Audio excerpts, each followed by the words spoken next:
刮警女周鳳記者話 like a shoe。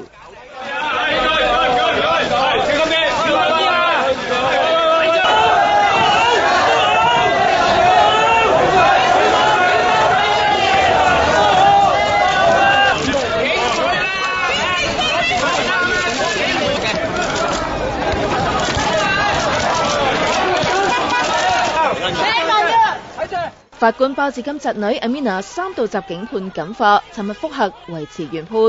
我梗係覺得唔啱啦，好似頭先我都話佢衝燈都唔啱㗎，但係啲警察又俾佢走喎。我係想問佢一句，係咪市民俾9000蚊就可以打警察？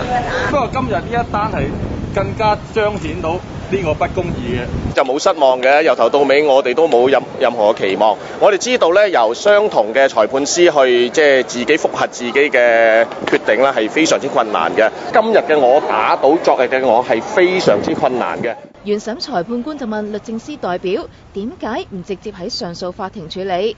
薛偉成就話律政司將會提出新嘅理據，指出裁判官係判刑不足同埋原則性犯錯。薛偉成話案情嚴重，甚至應該係即時監禁。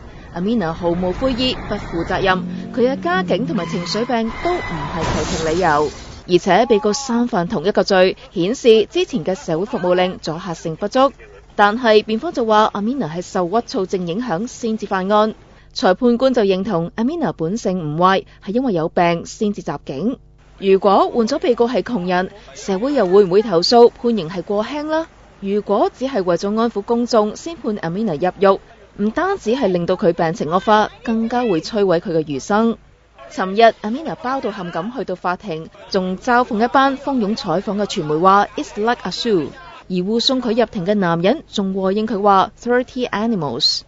入庭之後不斷低頭皺眉又咬唇，當律政司代表話佢毫無悔意嗰陣，佢就啤住人哋。